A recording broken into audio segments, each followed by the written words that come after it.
divin, grâce infinie, Jésus m'a pardonné.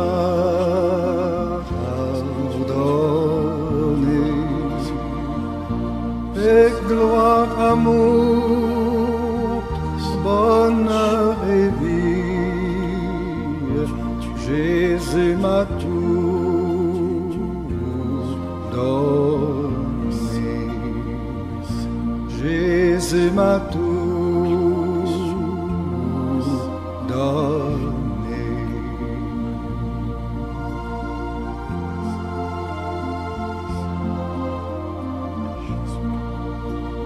Toujours confesser nos péchés devant le Père. Examine-toi. Fais un bilan. Regarde la manière dont tu te conduis. Regarde la manière dont tu vis, si cela honore Dieu. Regarde la manière dont tu te comportes, si cela glorifie Dieu. Si cela ne glorifie pas Dieu, tout ce que tu dois faire, de confesser et de se repentir de tes péchés. N'attends pas qu'on te donne une parole de connaissance. Mon frère, ma sœur, tu vis mal. Mais écoutez les juges de ton cœur, écoutez les prophètes de ton cœur, qui n'est rien d'autre que ta conscience. Cette conscience qui te dit quand tu fais quelque chose de bien, que là tu viens de faire quelque chose de bien. Tu as béni quelqu'un, tu as aidé quelqu'un, tu as fait quelque chose de bien. Dans ta conscience, tu sens une joie. Tu sens une paix parce que tu as fait quelque chose de bien. Mais cette même conscience te dit aussi quand tu fais quelque chose de mal que là tu as mal agi. Là tu as fait quelque chose de mauvaise. Tu dois te repentir. Écoute la voix de ton cœur, le juge que le Seigneur a placé dans ta vie, ton cœur, la conscience, cette voix intérieure. Écoute-la s'il te plaît et repens-toi devant le Seigneur. Demande à Dieu de te pardonner et qu'il te donne la force de ne plus faire de rechute, qu'il te donne la force de rester toujours debout. Prions s'il vous plaît notre Dieu. Papa, dans le nom de Jésus. Demandons la grâce de Dieu. Bien-aimés, nous avons besoin de la grâce de Dieu dans tous les domaines de nos vies. Vous savez, il y a certains domaines dans nos vies qui ne marchent pas, qui ne bougent pas. Malgré tous les efforts que nous avons fournis, mais il n'y a rien qui bouge, il n'y a rien qui marche. Et ça, c'est parce que nous sommes en train de forcer en tant qu'humains. Mais si Dieu nous accorde sa grâce, vous allez voir que les choses qui étaient difficiles pour toi deviendront faciles. Ce qui était impossible pour toi deviendra possible.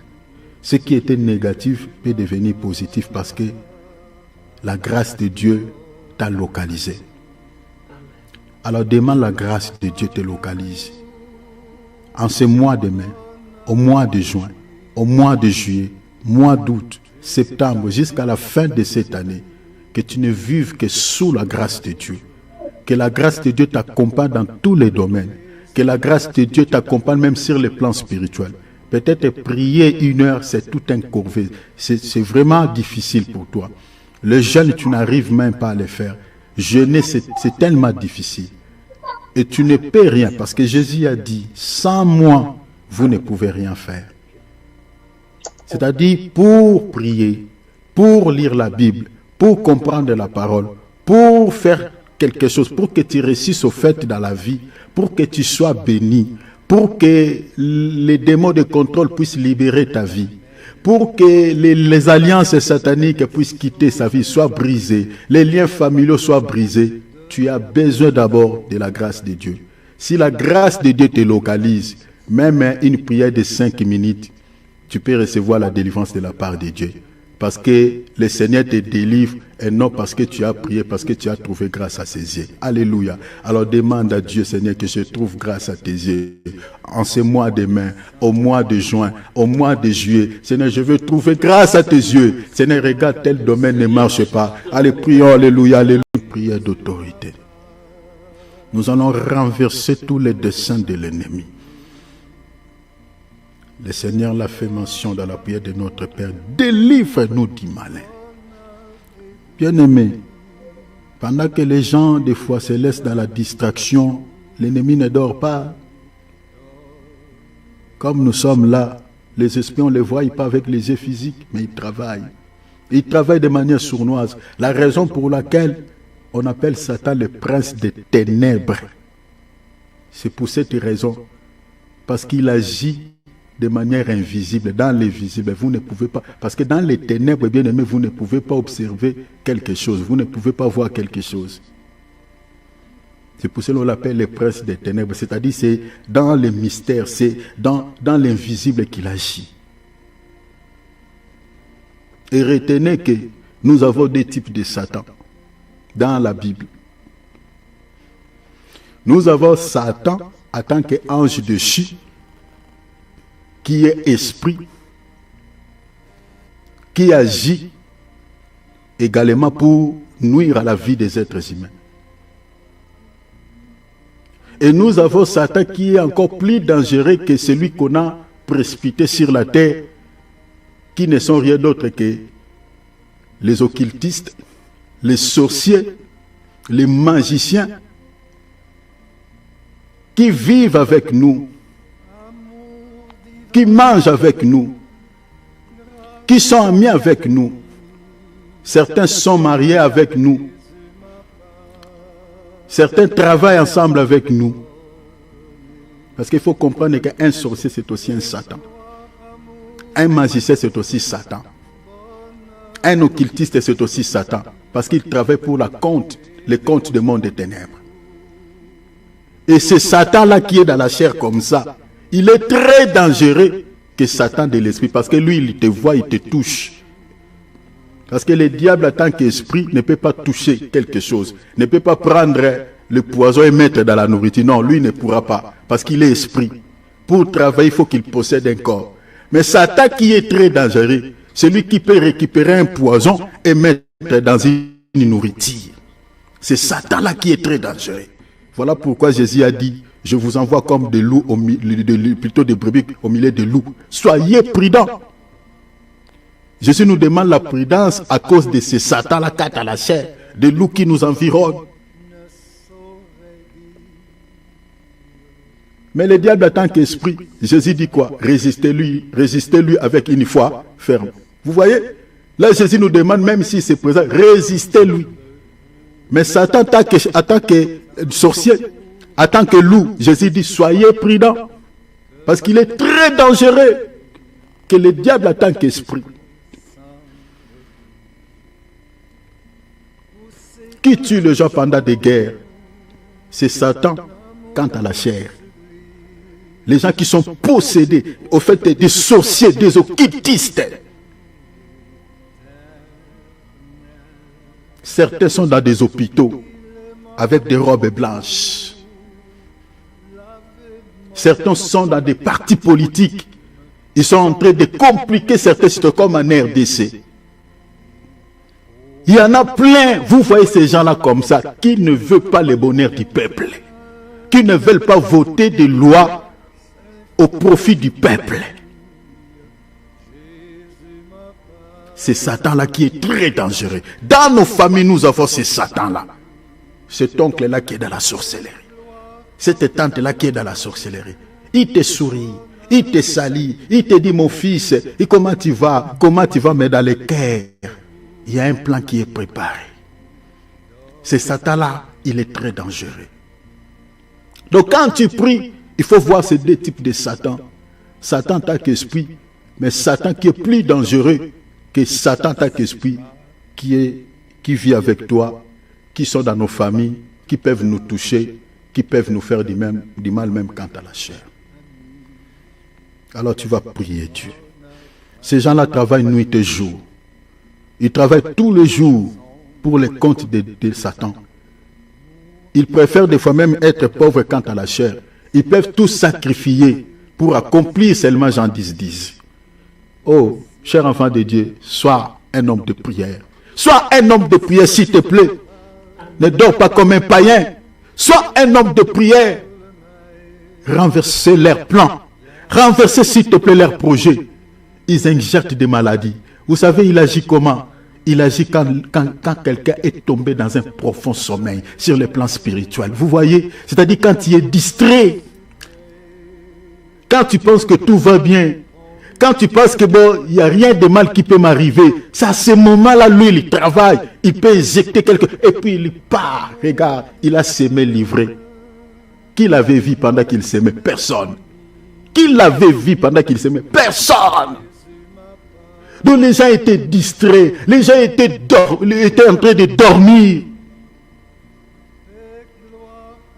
Le constat est fait. C'était le matin. On a remarqué, on a constaté, oh, le champ est déjà pourrié, le champ est gâté. Oh, qui a semé livré? Qui? On se pose la question. Qui a semé cette mauvaise essai? On n'a pas semé ça. Seigneur, dis-nous, qui a semé ça? C'est le Seigneur qui a donné la réponse. Il dit non, c'est l'ennemi qui a fait ça. À quel moment il a fait ça? C'était la nuit, pendant que vous dormez. Les soucis que tu as, les problèmes que tu as dans ta vie, peut-être, l'ennemi avait semé cela quand tu avais une baisse de vie de prière. Quand tu ne jeûnais plus, quand tu n'étais plus fort dans la prière, quand tu avais rompu ta vie d'intimité avec Dieu, c'est à ce moment que l'ennemi avait réussi son coup. Mais rien n'est trop tard. Réveille-toi de sommeil. La Bible dit, réveille-toi, toi qui dors parmi les païens, et Christ t'éclairera. Tu as besoin encore de la lumière de Dieu. La lumière de Dieu, c'est la délivrance. La lumière de Dieu, c'est la solution à tes problèmes. Tu as besoin de cette lumière. Jésus est la lumière. Il est la solution. La Bible dit, si la lumière vous affranchit, vous serez réellement libre.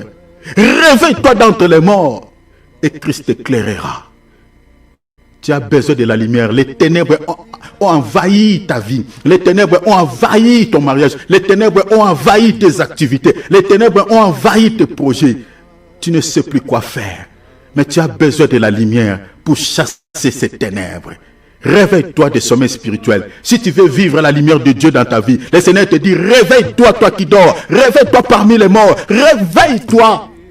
Les morts ne prient pas. Les morts, ce sont des païens. Ils n'ont pas besoin de la prière avant de dormir. Ils n'ont pas besoin de prier Dieu avant d'aller au travail. Ils ne prient pas. Ce sont ces morts-là. Ne te ressemblez pas à eux. Toi, tu es enfant de Dieu. Tu dois prier. Alors lève ta voix comme une tempête. N'accepte pas que le diable puisse envahir ta vie. N'accepte pas que le diable puisse te dominer. Parce que sinon cela serait contredire la parole. Jésus a dit, vous marcherez sur le serpent, sur toute la puissance de l'ennemi. Rien ne pourra vous nuire. Récupérez cette promesse. Exerce ton autorité sur l'ennemi. Prions au nom de Jésus. Depuis que cette année a commencé, réalise dans ta vie qu'est-ce qui a été et qu'est-ce qui n'a pas été. Fais un petit bilan. Est-ce que tu es en train de réussir ou tu es en train de vivre les mêmes échecs de l'année passée? Tu es enfant de Dieu. Les échecs ne nous sont pas appelés aux échecs. Regarde, vous savez, la manière dont le diable opère pour pousser quelqu'un à l'échec. Le diable se sert de cet outil qu'on appelle l'erreur. Il se sert de cet outil. Il peut te pousser à commettre une grosse erreur pour que tu échoues. C'est ça ce que le diable fait. C'est pour cela, si tu vis tout le temps dans ta vie des erreurs, tu commettes plutôt tout le temps dans ta vie des erreurs, bien-aimé, tu dois prier Dieu. Parce que dans la Bible, l'esprit de l'erreur existait. La Bible considère Satan, je suis dans l'épître de 1 Jean. La Bible dit, il y a l'esprit de l'erreur, il y a aussi l'esprit de vérité. Ici, je récupère ces versets vraiment au sens purement doctrinal.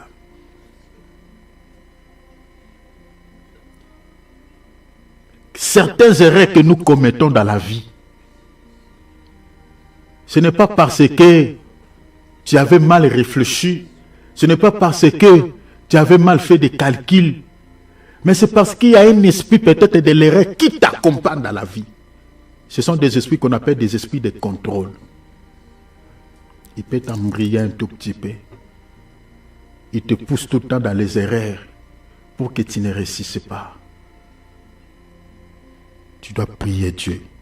Si tel est le cas pour toi, prie le Seigneur. Demande à Dieu, Seigneur, que les erreurs s'arrêtent. Fais un peu le bilan. Depuis janvier jusqu'en ce mois de mai, qu'est-ce qui a été et qu'est-ce qui n'a pas été? N'attendez pas seulement la fin de cette année. Il faut faire un bilan. Avant que l'année ne finisse, il faut que les choses changent. Il faut que les choses bougent. Il faut qu'il y ait l'amélioration. Révolte-toi. Tu es appelé à réussir. La clé de la réussite et du succès, c'est la parole que nous avons. C'est la connaissance de la parole. Quand nous prions Dieu conformément à sa parole, la réussite sera notre partage. Le succès sera notre partage. Les déceptions, les échecs s'éloigneront de nous. Prie Dieu, à la manière dont tu as accompli cette petite exhortation, et demande au Seigneur de te visiter cette année, s'il te plaît. Prions, alléluia. Que ma vie soit une fleur, un parfum de bonne odeur. Devant toi je me répands. Fais de moi ce que tu voudras. Devant toi je me répands. Fais de moi ce que tu voudras.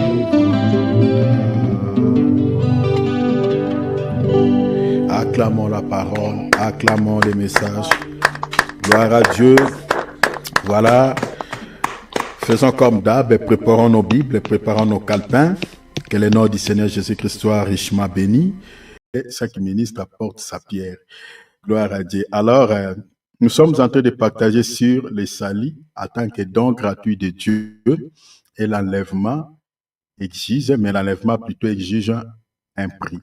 Voilà, parce que beaucoup de gens connaissent seulement que voilà, les salis c'est gratuit. Dieu nous a donné les salis gratuits. Donc, il n'y a pas des efforts à fournir, c'est bon, voilà, sauver pour du bon, sauver une fois pour tout, sauver, c'est fini.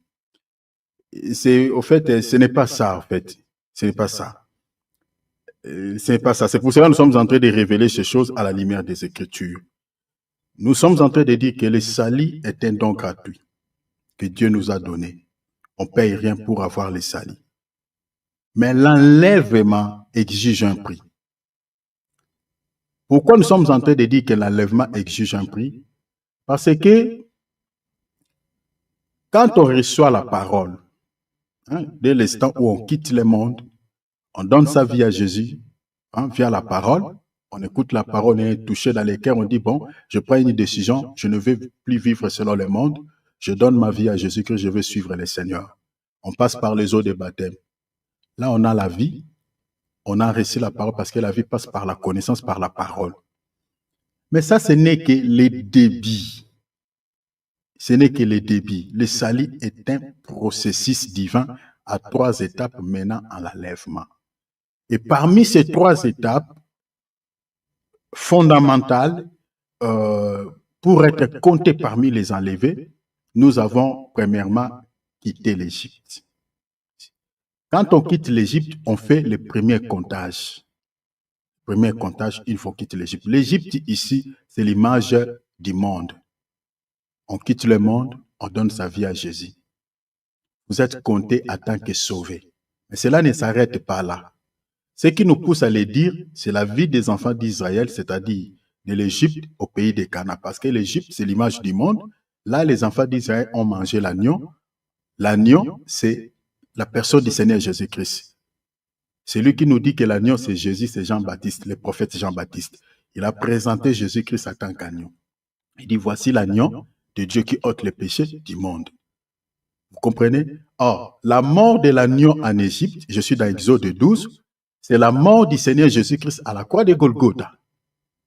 Vous comprenez? Et c'est la mort de l'agneau qui avait permis aux enfants d'Israël de faire l'exode, de quitter l'Égypte. Parce que vous allez remarquer que Moïse avait frappé les Égyptiens par 10 fléaux.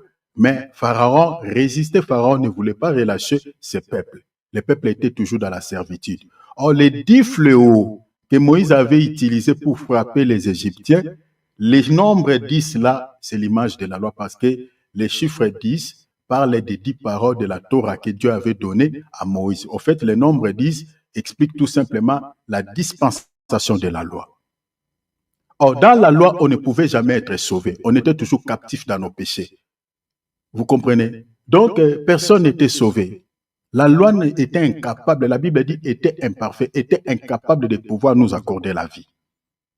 Vous comprenez? C'est ça l'image des 10 fléaux que Moïse avait frappé les Égyptiens.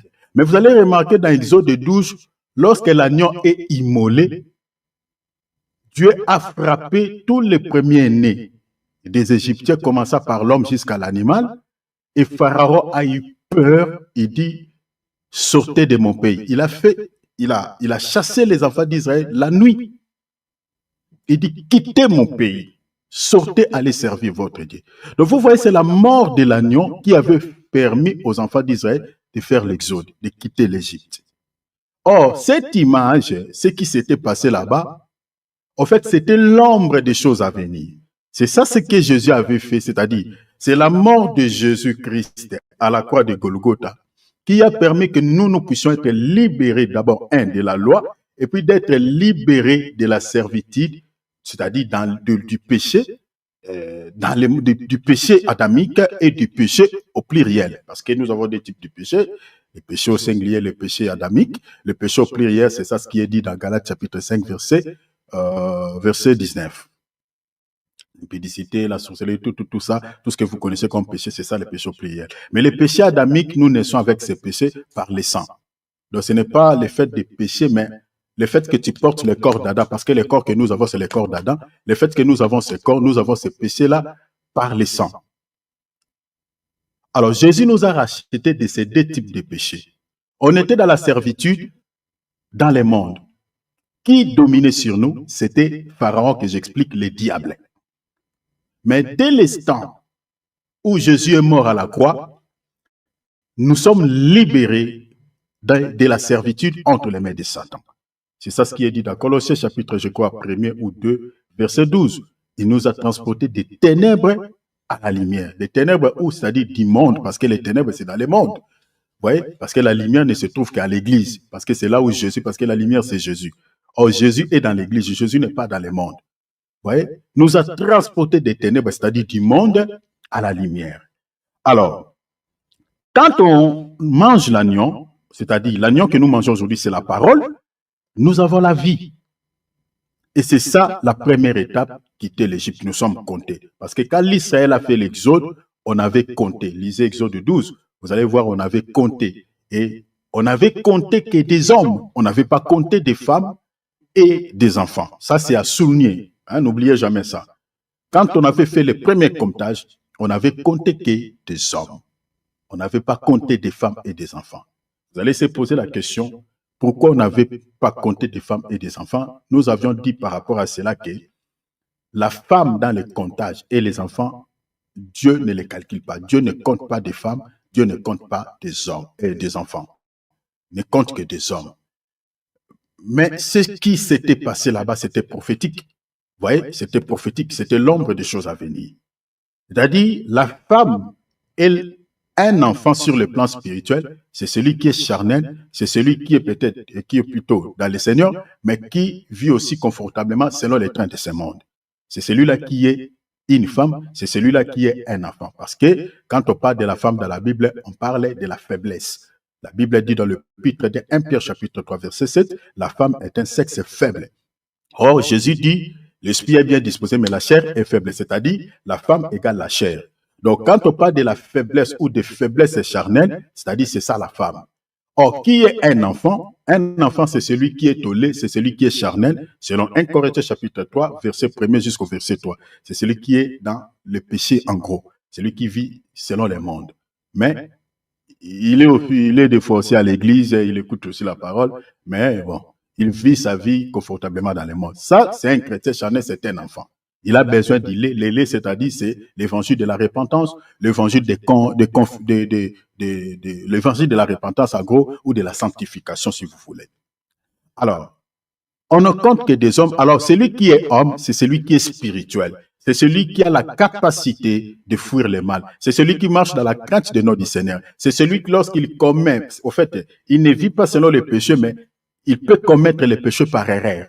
Celui qui a la capacité de se repentir, de revenir à l'état de la pureté. C'est-à-dire, lorsqu'il commet un péché, il revient directement à son état de la sainteté. C'est-à-dire, oh Seigneur, pardonne-moi, sanctifie-moi. Parce que celui qui est homme, c'est celui qui a la capacité de distinguer le mal et le bien.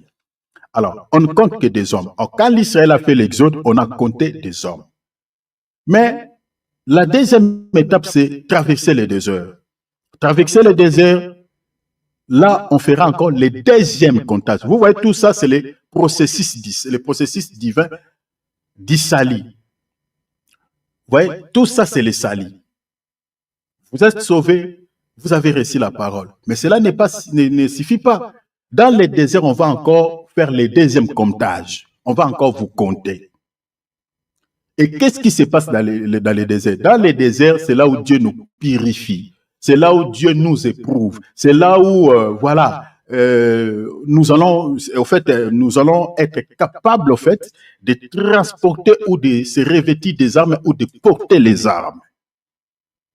Parce que dans les déserts, on va compter à partir de l'âge de 20 ans jusqu'au-dessus, ceux qui sont capables de porter les armes. Donc, ce qui s'était passé en Israël, dans les déserts, c'était des photos, c'était des images. Mais la réalité de ces choses, c'est ça ce que nous vivons aujourd'hui. En fait, les armes que nous portons aujourd'hui, ce sont des armes spirituelles, selon 1 Corinthiens, plutôt Éphésiens chapitre 6, verset 11. Vous comprenez, les armes spirituelles. Et les combats que nous menons, c'est les combats de la foi. Les combats de la foi. Et ce combat, j'avais dit ici, que est lié à notre salut. Selon 1 Timothée chapitre 6, verset 12, la Bible dit, combat, les bons combats de la foi. Je vois la connexion dense, que le Seigneur puisse nous aider. Voilà. Si ça peut revenir.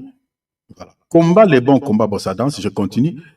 Combat les bons combats de la foi, saisis la vie éternelle à laquelle tu as été appelé, pour laquelle tu as fait une belle confession en présence d'un grand nombre de témoins. Donc, les salis est lié, le combat de la foi plutôt est lié à notre salut.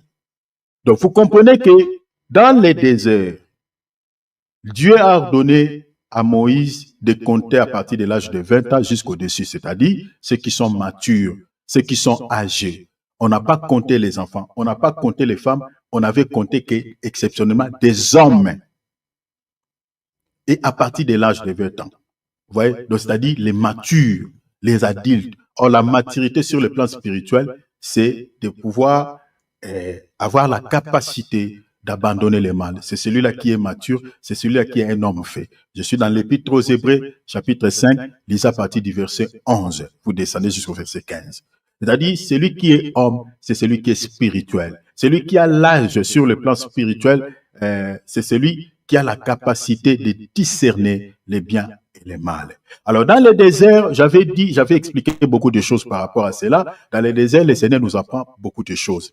Dans les déserts, d'abord, le désert, c'est le lieu des épreuves. C'est là où Dieu va nous éprouver comme de l'or, comme l'apôtre Pierre dit. Il dit que il faut que c'est ça ce qui fait votre joie. Je suis dans l'épître de 1 Pierre chapitre 1, verset 6 à 7. La Bible dit, c'est ça ce qui fait votre joie, que vous soyez attristés par des diverses épreuves. Il dit, comme l'or qui cependant est éprouvé par les faits. L'apôtre Pierre dit, l'épreuve de votre foi, comme l'or qui cependant est éprouvé par les faits, qui aura comme résultat quoi? La louange, la gloire quand Jésus-Christ apparaîtra, c'est-à-dire le jour de l'enlèvement. C'est-à-dire, quand le Seigneur Jésus-Christ apparaîtra, le Seigneur va nous récompenser. Mais avant que nous puissions recevoir de ces récompenses, nous devons d'abord être éprouvés. C'est ça l'Israël dans les déserts. Vous ne pouvez pas voir les pays de Canaan que j'explique le ciel si vous n'êtes pas passé par les déserts. J'avais dit ici que de l'Égypte au pays de Canaan, il y avait un raccourci de 2 semaines. Mais Dieu n'a pas voulu que l'Israël puisse prendre les chemins raccourcis. Il a amené son peuple dans les déserts pour faire 40 ans. Et l'objectif, c'était quoi? Le Seigneur voulait éprouver ce peuple, le purifier.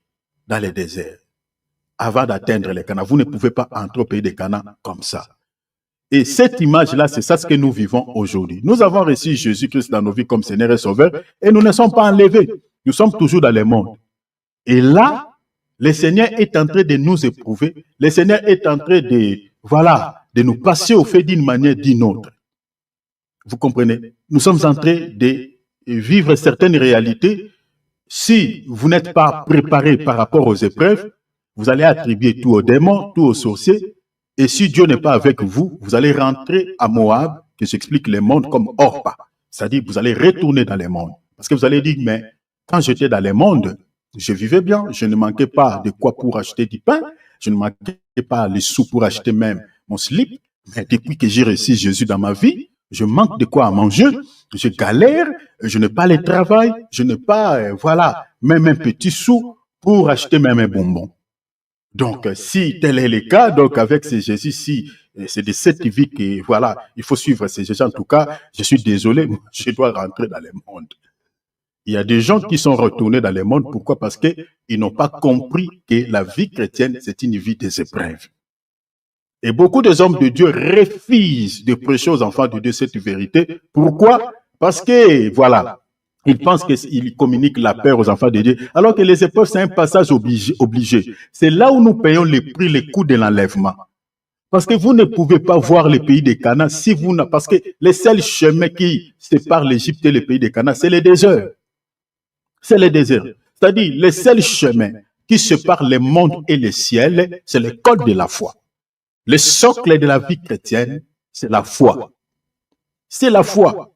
La Bible dit, sans la foi, personne ne peut lui être agréable. Or, on ne peut pas parler de la foi dans la Bible sans parler des épreuves. Partout où on parle de la foi dans la Bible, on fait toujours référence aux souffrances de la vie chrétienne, aux persécutions, aux tribulations, aux épreuves. Partout où vous lirez la foi dans la Bible. Vous comprenez? Donc, si vous n'avez pas la foi, vous ne serez pas agréable à Dieu. Or, nous hériterons les ciels par la foi. Rappelez-vous dans l'épître d'Hébreux, chapitre 5, chapitre 11, verset 5, la Bible dit c'est par la foi qu'Enoch fut enlevé.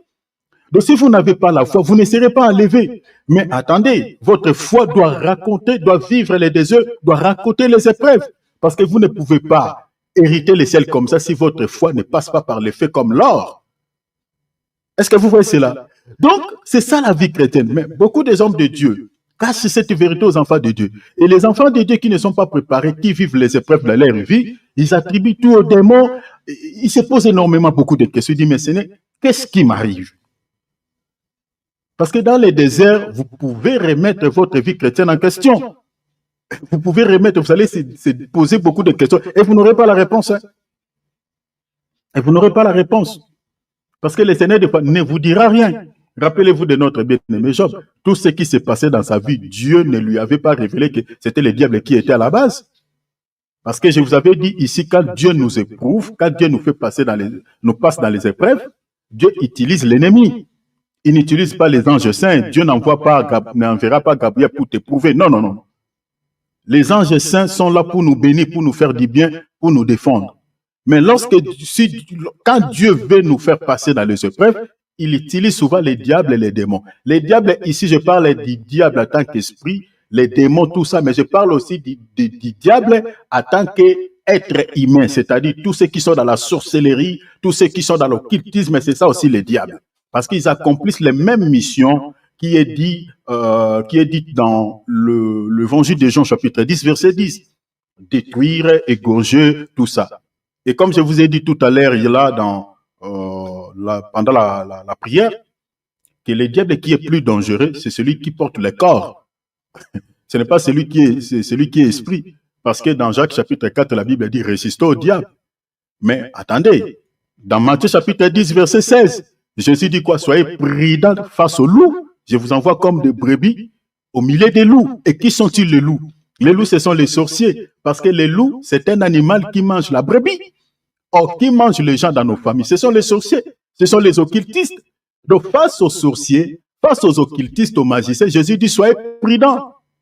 Mais devant les diables en tant qu'esprit, Jésus dit quoi? Résistez. Est-ce que vous comprenez? Jésus dit résister. Donc, vous comprenez que quand le Seigneur nous éprouve, il utilise les diables. Lisez même Apocalypse chapitre 10, chapitre 2, verset 10.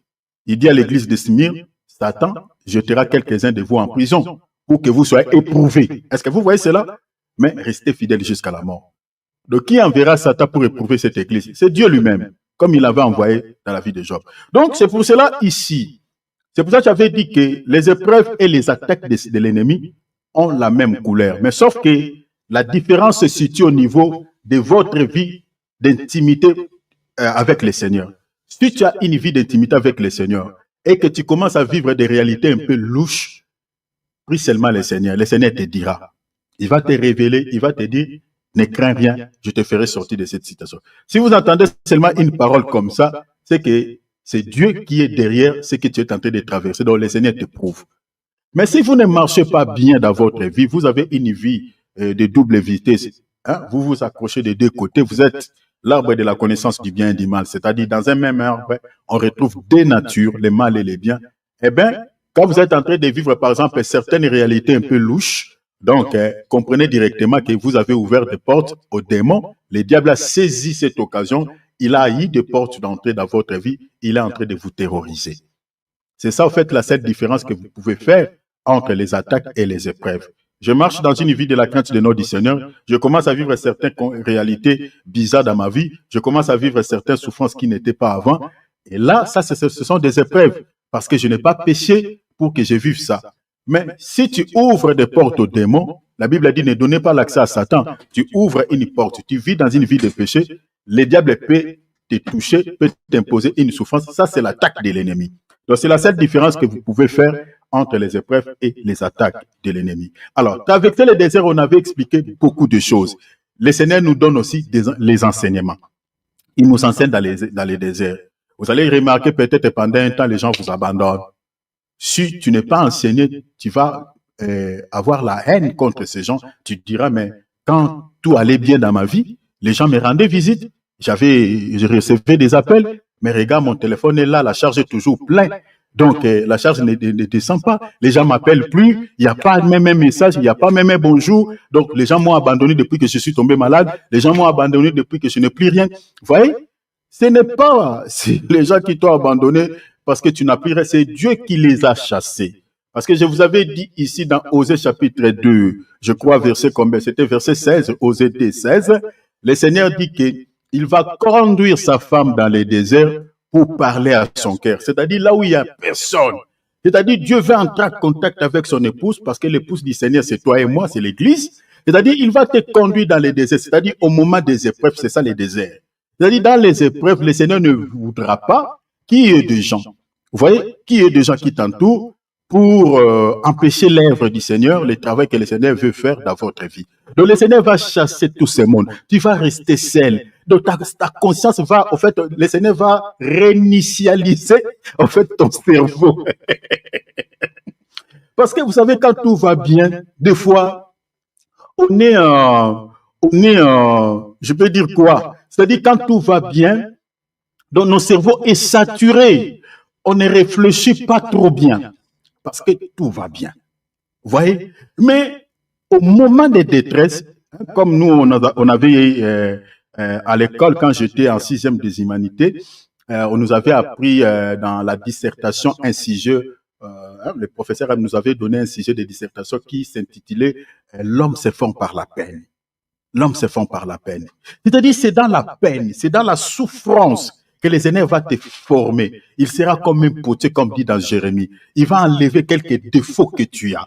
Peut-être tu es orgueilleux. Quand tout va bien, voilà, tu ne te rends pas compte que tu es orgueilleux. Alors que le royaume des cieux est pour ceux qui sont humbles. C'est ça ce qui est dit dans Matthieu 18.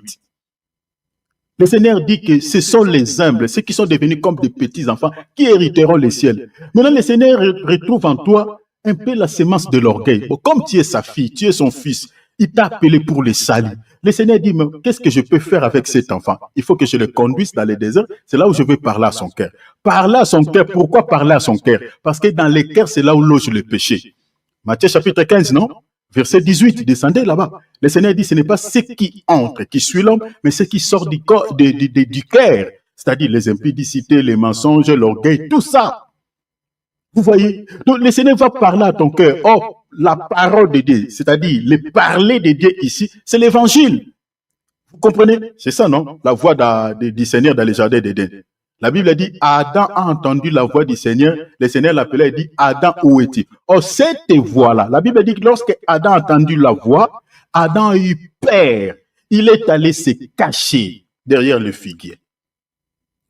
Or, la voix de Dieu qui appelle Adam, vous voyez, dans les jardins, c'est cette voix qui appelle tous les pécheurs aujourd'hui. Mais quand un pécheur attend la voix de Dieu, la première réaction d'un pécheur, c'est d'avoir peur. Il tremble dans son cœur. Prenons par exemple quand on évangélise, on prêche sur la repentance. On dit, répands-toi mon frère. Il y a un enfer à éviter, un paradis à gagner. Bien-aimé, l'homme en réalité ne meurt pas. Mais quand le corps de l'être humain se sépare avec son esprit, part dans un endroit qu'on appelle le paradis ou soit l'enfer. Si tu avais vécu une vie qui honore Dieu, ton âme partira dans les seins des pères Abraham qu'on appelle le paradis. Mais si tu avais vécu dans le mal, ton âme ira en enfer, dans un lieu de souffrance. Quand on prêche comme ça, vous allez voir un monsieur peut-être qui est touché par cette parole, il tremble dans son cœur, il dit, donc si je meurs aujourd'hui, c'est ça ce qui m'atteint, voilà.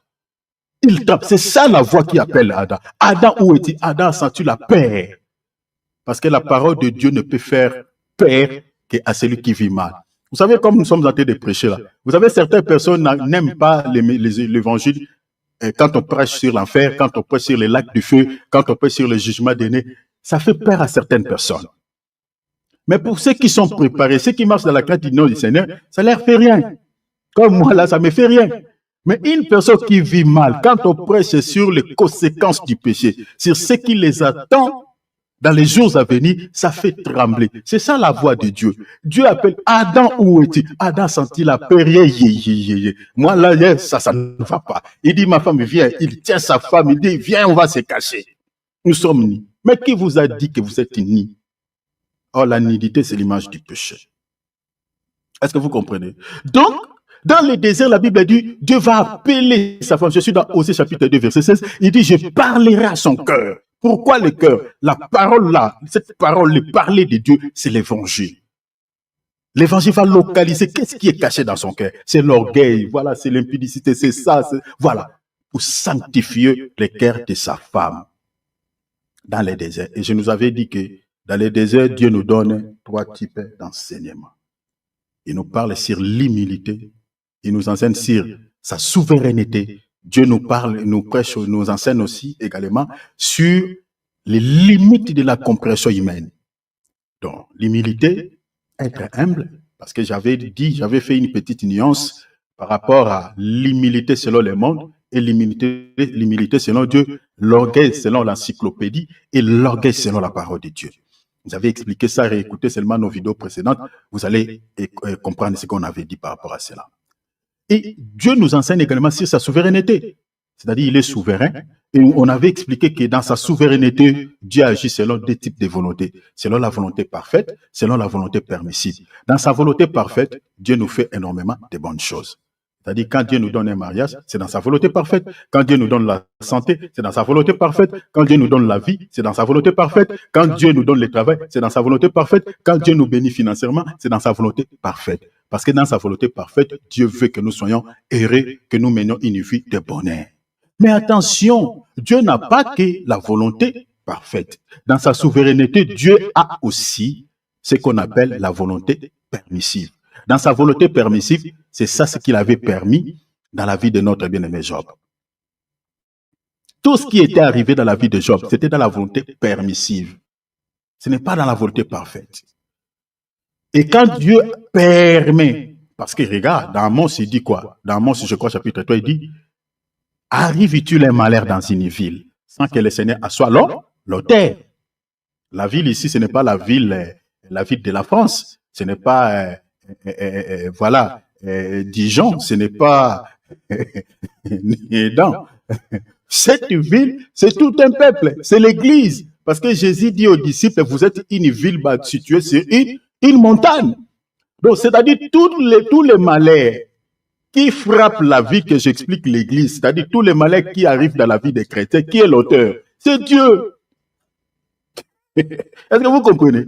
Mais ce qui est bien, dans sa volonté permissive, quand Dieu permet à ce que nous soyons touchés par un malheur, nous soyons touchés par un malheur, je ne sais pas s'il y a un souci au bien-aimé de WhatsApp.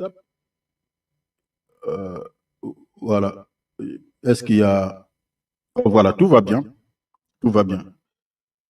Bien-aimé Philippe, je crois que tu vas vérifier. Voilà, reconnecte-toi. Désolé, reconnecte-toi. Désolé. Voilà, c'est le bien-aimé Philippe qui est reconnecte-toi. Voilà, tout va bien.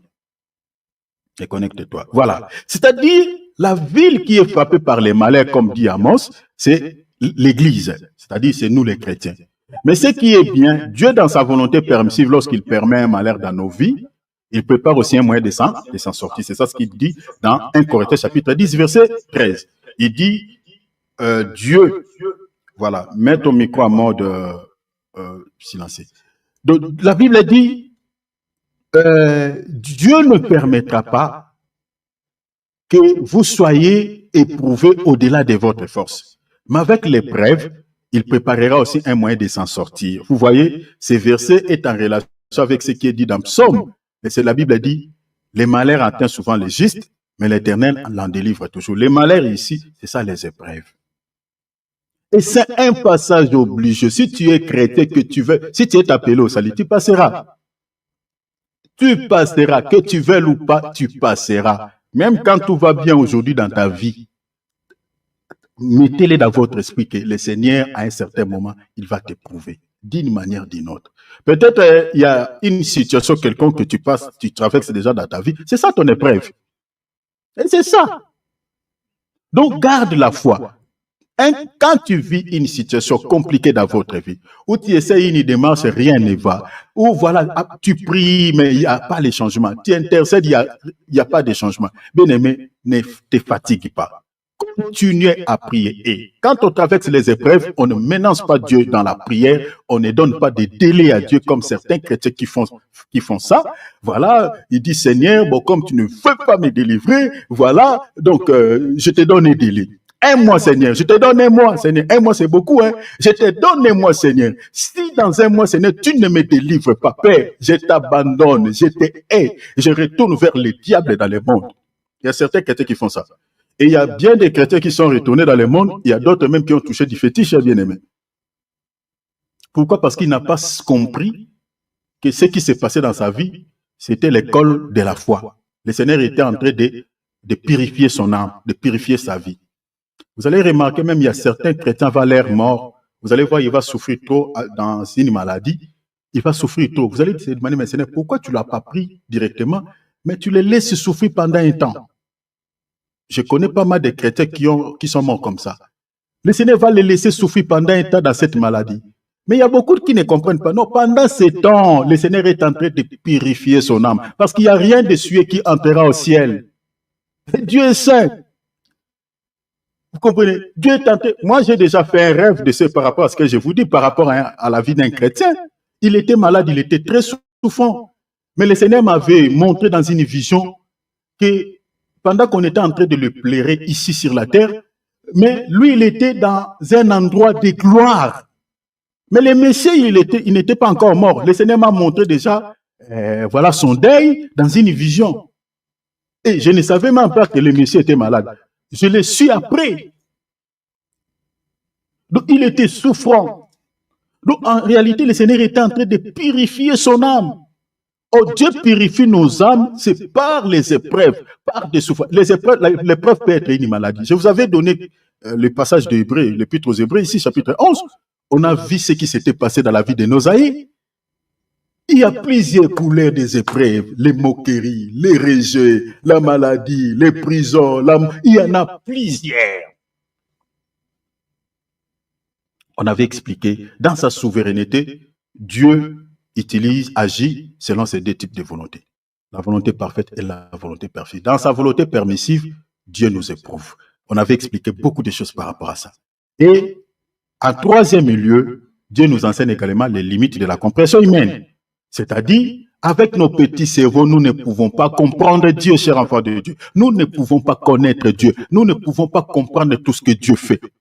Nous sommes limités. Nos cerveaux sont très petits. Dieu est grand. Il est mystère. Quand on dit mystère, c'est-à-dire il est mystérieux. Même les anges ne connaissent pas la profondeur de Dieu. Ils ne connaissent pas. Il est plus. L'apôtre Paul lui dit, il est insondable. Il est insondable. Regardez Salomon quand il dédicaçait le temple qu'il avait construit à son honneur. Pendant qu'il était en train de prier, il dit, les cieux des cieux ne peuvent contenir ta grandeur. Qui connaît là où les cieux commencent? Qui connaît là où les cieux terminent? Personne. Mais c'est le Dieu qui connaît là où les cieux commencent, c'est le Dieu qui connaît là où les cieux terminent. Mais dans toute sa dimension, Dieu est plus grand. C'est ça ce que Salomon dit. Il est plus grand. Il est plus grand. Il est plus grand. Donc, plus que même le mot grandeur. C'est-à-dire, avec nos petits cerveaux, nous ne pouvons pas connaître tout ce que nous pouvons faire. Quand on ne comprend pas ce qui arrive dans nos vies, quand on ne comprend pas, quand on traverse les épreuves, tout ce que nous pouvons faire, lui faire seulement confiance. C'est tout. Faire comme Job. Job, malgré tout ce qui s'était passé dans sa vie, parce que l'épreuve de Job, c'était terrible. Hein? Nous, on ne traverse qu'une portion de ce que Job avait vécu. Parce que 10 enfants décédés le même jour, et c'est compliqué. Les richesses, il est dépouillé de ses richesses. Voilà, lui-même, il était malade. Mais ça, c'était dans notre temps aujourd'hui, mais avec nos prophètes que nous avons là, ils vont dire que frère, le Seigneur est tenté de me monter l'esprit des morts. Donc, je vois ton esprit sur un autel. L'autel que tu es là. Alors que c'est Dieu. N'avait rien à voir avec l'esprit de sacrifice et tout ça. Rien à foutre. Mais Job continue à faire confiance à Dieu. Il dit, dans Job chapitre 19, verset 25, il dit, je sais que mon Rédempteur s'élèvera. Il s'élèvera les derniers. Donc, c'est-à-dire, quelle que soit la situation sur laquelle nous traversons dans la vie, peu importe, continuons à faire confiance à Dieu parce que lui, c'est lui qui nous conduit et il nous conduit au beau port. Continuons à lui faire confiance. Même quand on ne comprend pas. Parce qu'on ne comprendra pas. Paul dit quoi? Nous les connaissons en partie. Même tel que je suis en train de prêcher Dieu là. Nous ne prêchons qu'une portion. Mais Paul dit, quand on sera au ciel, nous les connaîtrons tel qu'il est, nous les connaîtrons dans la totalité. Donc lui-même se fera reconnaître à nous dans sa totalité. Il est qui? Vous comprenez? Donc les limites de la compréhension humaine, c'est ça ce que Dieu nous apprend. C'est-à-dire, vous ne pouvez pas me connaître avec vos petits cerveaux, avec vos petites intelligences, avec vos petites sagesses. C'est pour ça que vous remarquerez que des universités, ceux qui ont beaucoup étudié, ont du mal à croire à Dieu. Pourquoi? Parce qu'ils veulent comprendre ou connaître Dieu avec leurs intelligences. C'est pour cela qu'ils sont souvent incrédules. Vous comprenez? Parce que avec la compréhension humaine, c'est difficile. C'est pour cela que certains philosophes comme des Descartes, comme des Socrate, qui ont inventé une théorie en disant que voilà, Dieu n'existe pas, l'homme est le fruit de l'évolution, la loi de Big Bang. Donc si comme l'homme existe, alors Dieu n'existe pas. Ouais. Donc ils ont inventé des théories comme ça. Pourquoi? Parce que ces gens, ils ont fait des recherches. Ils ont cherché à comprendre, mais qui est Dieu réellement? Avant que le monde existe, il était où? Qui l'a créé? Lui, vous voyez? Donc, ils ont cherché, il est insondable. Dieu, dans Michée chapitre 5, Michée dit quoi? Dieu vient de l'éternité. Donc, quand on lit Genèse 1, ce n'est pas ça le commencement de Dieu. Ça, c'est le commencement du monde. Mais Dieu lui-même, il vient de l'éternité. Là où il n'y a pas la notion du temps, il n'y a pas la notion d'heure. Maintenant, il déchire l'éternité, il entre dans les temps. C'est ça ce qu'il dit dans Genèse. Au commencement, Dieu créa les cieux et la terre. C'est là où Dieu... C'est pour cela qu'on l'appelle éternel. Il vient d'un monde qu'on appelle éternité. Vous comprenez? Donc, on ne peut pas connaître Dieu avec nos petits cerveaux. Donc, Dieu nous apprend également les limites de la compréhension humaine. On avait expliqué beaucoup de choses par rapport à ça. Et la troisième étape, là où nous sommes attelés, atteindre Canaan. Ça, c'est le dernier comptage juste avant l'entrée dans la promesse divine. Et là, on avait encore compté à partir de l'âge de 20 ans. Je suis dans Nombre noté, pour ceux qui n'ont pas les passages, notez Nombre chapitre 26, versets 1 à 4, virgule. Donc, vous pouvez lire à partir du verset 1er jusqu'au verset 54. Méditez cela à la maison. Mais moi, j'avais sauté pour gagner du temps. Donc, vous allez remarquer ici, dans ces passages, Dieu va ordonner encore à Moïse et Éléazar de faire encore les derniers comptages avant l'entrée dans la terre promise. Et Dieu va ordonner, il dit, vous allez faire de la même manière que vous avez fait quand vous étiez sortis du pays de l'Égypte. Vous allez compter que les mâles, les hommes, à partir de l'âge de 20 ans jusqu'au-dessus, ceux qui sont capables de porter les armes, waouh! Et puis le Seigneur dit dans le verset 54 que le pays sera partagé qu'à ces hommes-là, ceux qui sont comptés, à ces hommes. Or, tout ce qui est dit ici, ce n'est que des photos, ce n'est que l'image. C'est-à-dire, dans la réalité, ceux qui seront enlevés, c'est ceux qui ont gardé la foi. C'est ceux qui ont combattu les bons combats de la foi. C'est ceux qui ont la maturité. C'est-à-dire ceux qui étaient capables de fuir le mal. Parce que celui qui a l'âge sur le plan spirituel, comme je viens de dire, c'est celui qui a la capacité de fuir le mal. Celui qui sait distinguer le mal et le bien. Donc ce sont ces gens-là.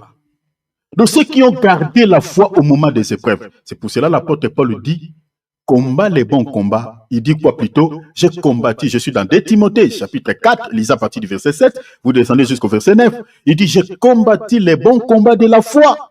Il dit, j'ai gardé la foi, j'ai achevé ma course. Maintenant, l'apôtre Paul dit quelque chose d'hyper important. Il dit, la couronne de la justice m'est réservée. Le Seigneur me les donnera à ce jour-là, non seulement à moi, Paul, mais à tous ceux qui auront aimé son avènement. Est-ce que vous voyez cela? L'apôtre Paul parle de la récompense, la couronne de la justice. Mais l'apôtre Paul ne parle pas de cette récompense avant son combat.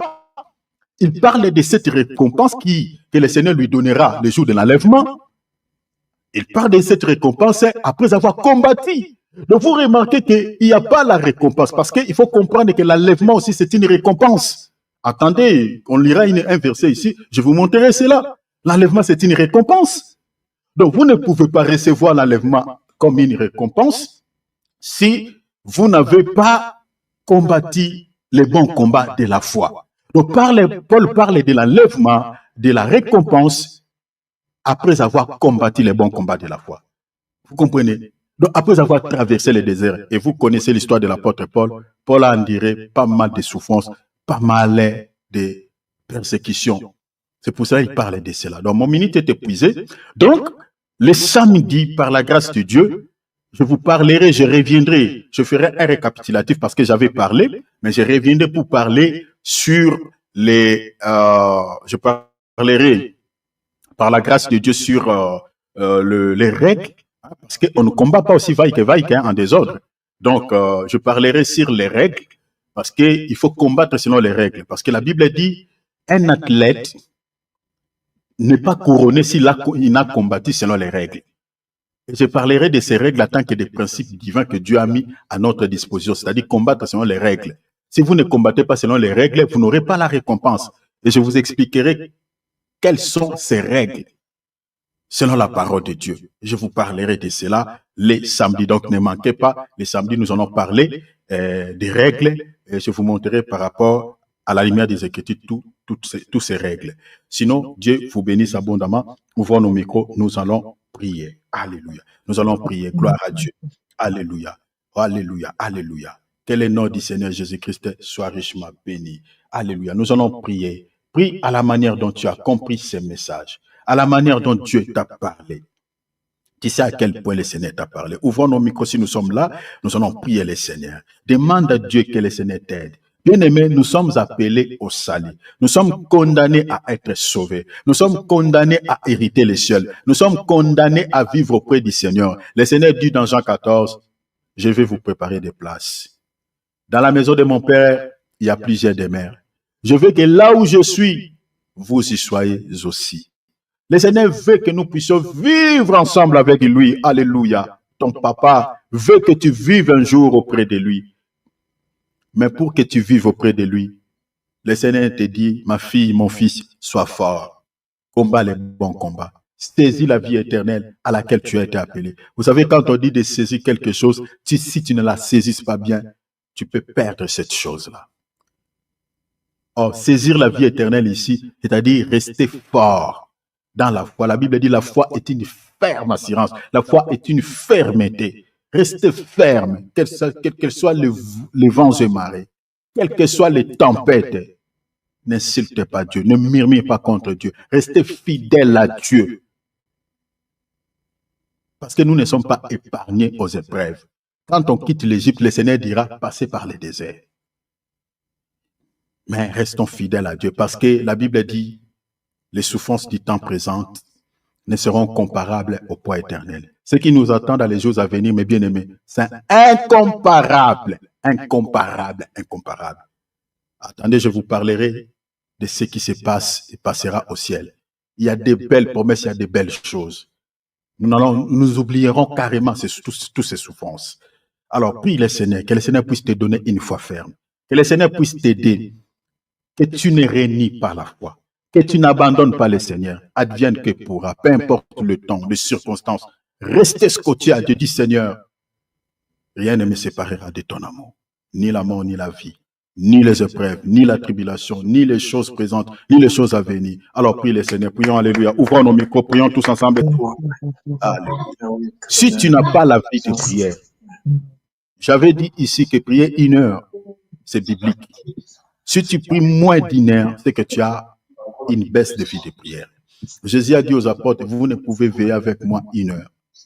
1 heure, c'est le thermomètre qui authentifie une vie de prière normale. Une vie de prière équilibrée. C'est 1 heure. Mais si tu pries moins d'1 heure, c'est que tu as une baisse. Tu es en train déjà de somnoler.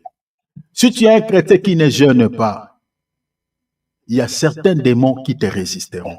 C'est ça ce que Jésus dit dans Matthieu, chapitre combien? Chapitre 17, verset 21. Le Seigneur dit, ce type de démons, cette sorte, c'est-à-dire les démons sont des sortes. Un jour, on en parlera sur les classes des anges déchus, sur les classes des démons. Les démons, il y a des démons qui résistent à la prière.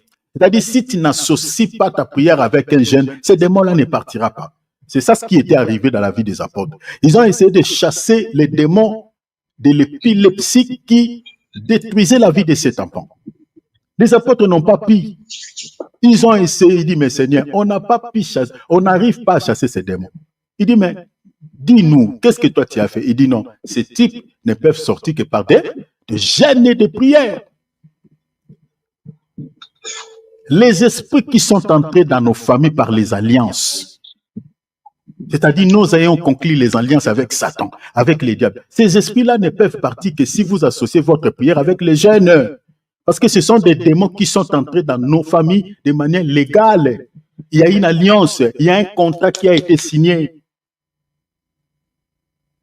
Prie le Seigneur qui te donne la force de jeûner, d'être capable. De jeûner même 6-12, de 6h à 12h, commencez même par là.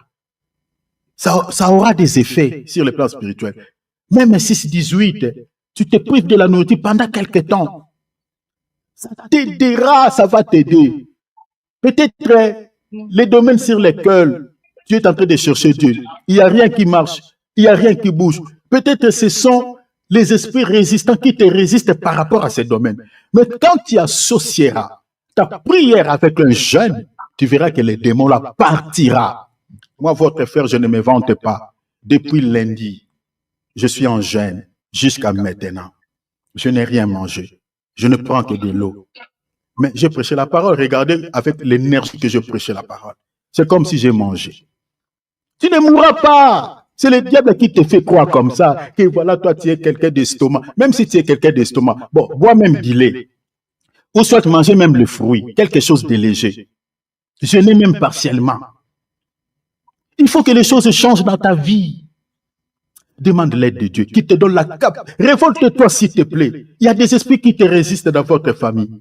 Tu n'es pas n'importe qui. Dans la famille où toi tu es sorti, il y a des alliances. Dans toutes les familles du monde, il y a des alliances. Il y a des esprits qui contrôlent chaque famille. Si dans votre famille, vous avez des sorciers, c'est-à-dire il y a des alliances. Parce que ce sont des sorciers qui nourrissent ces alliances. Prie le Seigneur, qui te donne la force de jeûner, qui te donne la force de prier, qui te donne la force de faire même des disciplines. Demande l'aide de Dieu, s'il te plaît. Demande l'aide de Dieu. Évitez les sommets spirituels. Prions, alléluia. Mabrabo Kasaka. Je vais être un homme de prière. Je vais être un homme de chaîne. Seigneur, que tu puisses agir. Seigneur, que tu puisses saisir le problème de tout un chacun de nous. Seigneur, tu connais là où ton fils, là où ta fille, Seigneur, est en train de souffrir, est en train de plénicher, est en train de demander.